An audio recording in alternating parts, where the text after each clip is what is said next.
मुसलमान के घर में किस चीज की बिरयानी पक रही है ये दूसरे लोग तय करते हैं। तुम हिंदू मुस्लिम एकता से काम नहीं चलेगा। अगर एकता करना है तो मजलूम की एकता करिए। वो गलत कर रहे हैं तो हम गलत नहीं करेंगे, हम इंसाफ कायम करने के लिए लड़ेंगे। मुल्क की आजादी को 75 साल हो गए और 75 साल होने के मौके पर आजादी का अमृत उत्सव भी मनाया जा रहा है। देश में अमृतकाल भी मनाया जा रहा है।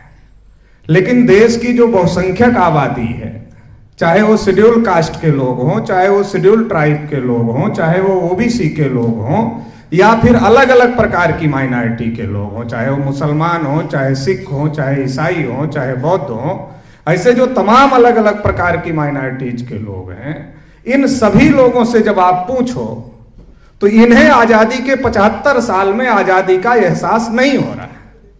एक तरफ आजादी के 75 साल पूरे होने पर अमृतोत्सव मनाने वाले लोग हैं, दूसरी तरफ इस देश में शेड्यूल कास्ट के लोगों को कहीं मूंछ रखने की वजह से पीट दिया जाता है, कहीं घोड़ी पर चढ़ने की वजह से पीट दिया जाता है। कोई आदमी राष्ट्रपति जैसे बड़े ओहदे पर चला जाता है फिर भी मंदिर की सीढ़ियों पर रोक दिया जाता है। कोई आदमी मुख्यमंत्री बन जाता है लेकिन जब वो मुख्यमंत्री पद से हटता है तो उसका घर गंगा जल से धुलवाया जाता है, शुद्ध किया जाता है और ये एहसास दिलाया जाता है कि संविधान ने भले ही तुमको बराबर कर दिया है लेकिन अभी भी हम तुमको वही मानते हैं जो हमारे पूर्वजों ने मनुस्मृति में लिख करके माना था, वही मानते हैं। ये बात आज भी खुलेआम हो रही, शेड्यूल कास्ट के लोगों के साथ में हो रही, शेड्यूल ट्राइब के लोगों के साथ में। संविधान की 5वीं और 6ठी अनुसूची में बाबा साहब डॉक्टर अंबेडकर ने लिखा कि जिस इलाके में आदिवासी रहते हैं वहां के जल पर, वहां के जंगल पर, वहां के जमीन पर आदिवासियों का अधिकार होना चाहिए। लेकिन आज उनको तमाम प्रकार से वहां से खदेड़ने की कोशिश की जा रही है, जल जंगल जमीन से वंचित करने की कोशिश की जा रही है और पूंजीपतियों को जल जंगल जमीन देने की साजिश की जा रही है। आदिवासियों के साथ अन्याय हो रहा है। देश का एक बहुत बड़ा तबका ओबीसी है जिसे पिछड़ा वर्ग आम बोलचाल की भाषा में कहा जाता है। मैं उसका राष्ट्रीय अध्यक्ष हूं, राष्ट्रीय स्तर का संगठन चलाता हूं। आजादी के 77 साल में देश में जानवरों की गिनती हुई, कुत्तों की गिनती हुई और जो लोग ट्रेनों में मिलते हैं ताली बजाकर पैसे मांगते हैं उनको आप जो भी कहते हो उनकी भी गिनती हुई। मगर देश की जो सबसे बड़ी आबादी है, आधी से अधिक आबादी है पिछड़े वर्ग की, उनकी गिनती तक नहीं हुई। तो एससी, एसटी, ओबीसी सभी के ऊपर अन्याय हो रहा है। और इसी के साथ साथ जो मुसलमान गुलाम भारत में 33% प्रशासन में थे, आज 1 से 1.5% पर लाकर खड़े हो गए। लेकिन क्या मुसलमानों को यह सोचने का वक्त दिया जा रहा है? मुसलमानों को कभी विदेशी प्रचारित किया जाता है, कभी आतंकवादी प्रचारित किया जाता है, कभी और कुछ प्रचारित किया जाता है। यह लगातार प्रचारित किया जा रहा है। मुसलमान के घर में किस चीज की बिरयानी पक रही है ये दूसरे लोग तय करते हैं। तो बड़ा सवाल यह है कि देश में हो क्या रहा है। जब देश की बहुसंख्यक आबादी के साथ अन्याय अत्याचार हो रहा है तो देश में हो क्या रहा है। फिर जो लोग विकास की बात कर रहे हैं, बहुत सारी बात कर रहे हैं, जब बहुसंख्यक आबादी को आप अधिकार वंचित रखना चाहते हैं, शेड्यूल कास्ट का कोटा पूरा नहीं हुआ, शेड्यूल ट्राइब का कोटा पूरा नहीं हुआ, ओबीसी को कुछ नहीं मिला, तो सवाल है आप करना क्या चाहते हैं देश में। तो देश में अल्पसंख्यक लोग जो 3.5% ब्राह्मण लोग हैं, वो देश की सत्ता और व्यवस्था, एक ने कम्युनल के नाम पर संगठन बनाया, वो कहता है कि एक मुसलमान 14 बच्चे पैदा कर रहे हैं, देश पर मुसलमानों का कब्जा हो जाएगा, जाग जाओ, इकट्ठा हो जाओ, वो ये डर दिखा रहा है। और दूसरी तरफ दूसरा कहता है नहीं हम तो सेकुलर है।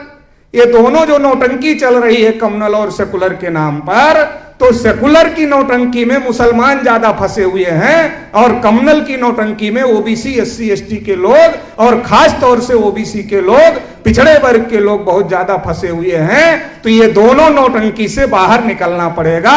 और ये दोनों नौटंकी से बाहर निकल करके हिंदू मुस्लिम एकता की बात बहुत हो गई। हमारे मुसलमान साथी भी बहुत बात करते हैं हिंदू मुस्लिम एकता की। हिंदू मुस्लिम एकता से काम नहीं चलेगा। जब हिंदू मुस्लिम एकता की बात होती है तो हमारे ऊपर जो जुल्म कर रहा है उस जालिम के साथ बैठना पड़ता है। तुम हिंदू मुस्लिम एकता से काम नहीं चलेगा। अगर एकता करना है तो मजलूम मजलूम की एकता करिए। और मजलूम कौन है? हजारों साल से SC ST OBC को इस देश में मजलूम बनाया गया। संविधान में सभी अधिकार मिल जाने के बावजूद भी आज अधिकार नहीं मिल रहे हैं और 77 साल में मुसलमानों को भी इस देश में मजलूम बना दिया गया है। तो इसलिए एकजुट होने की जरूरत है।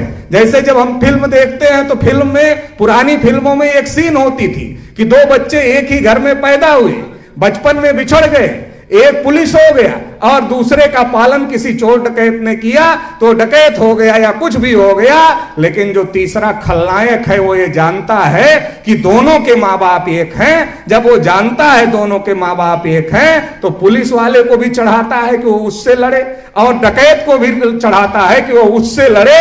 दोनों को उकसाने का काम करता है और दोनों को उकसा करके लड़ाने का काम करता है। दोनों तब तक लड़ते हैं जब तक उनको पता नहीं चलता कि हम भाई भाई हैं, हमारे माँ बाप एक हैं, हमारे पूर्वज एक हैं, हमारे पुरखे एक हैं। अभी तक हम इसलिए लड़ रहे थे कि हमें पता नहीं था कि इस देश में हम सभी के पूर्वज एक हैं, पुरखे एक हैं, हम इस देश के असल बासिंदे हैं, असल मूल्यवासी हैं। लेकिन जब तीसरा आदमी जाकर फिल्म में बताता है कि नहीं, तुम्हारे माँ बाप तो एक ही हैं, ये तो तीसरा खलनायक है, तुम्हारे परिवार का दुश्मन है जो तुमको लड़ा रहा है, तो दोनों इकट्ठा आ जाते हैं। इकट्ठा आते हैं तो खलनायक का बंदोबस्त हो जाता है। इस देश में SC ST OBC माइनॉरिटी को जो आपस में लड़ाने वाले लोग हैं, वो तीसरा आदमी बामसेफ संगठन है, वो तीसरे आदमी वो अमन मेश्राम साहब हैं जो ये बताने का काम कर रहे हैं कि हम अलग अलग नहीं हैं, हमारे पुरखे पूर्वज एक थे। और जब ये बात पता चल गई है तो अब ये तय करना है कि हम आपस में नहीं लड़ेंगे बल्कि एक साथ मिलकर लड़ेंगे और जो खलनायक है उसका बंदोबस्त करेंगे। लेकिन लड़ेंगे किस बात के लिए? वो गलत कर रहे हैं तो हम गलत नहीं करेंगे, हम इंसाफ कायम करने के लिए लड़ेंगे। वो नाइंसाफी का निजाम कायम किए हैं, अगर हम इकट्ठा होते हैं तो उनका नाइंसाफी का निजाम ध्वस्त हो जाएगा, खत्म हो जाएगा और इंसाफ कायम होगा। इंसाफ क्या है? सबकी गिनती होनी चाहिए, जिसकी जितनी संख्या भारी उसकी उतनी हिस्सेदारी, ये इंसाफ है। इस इंसाफ की लड़ाई के लिए आप लोग साथ सहयोग देंगे। इतना इस मौके पर कहते हुए आप लोगों ने मुझे सुना, इसके लिए आभार, धन्यवाद।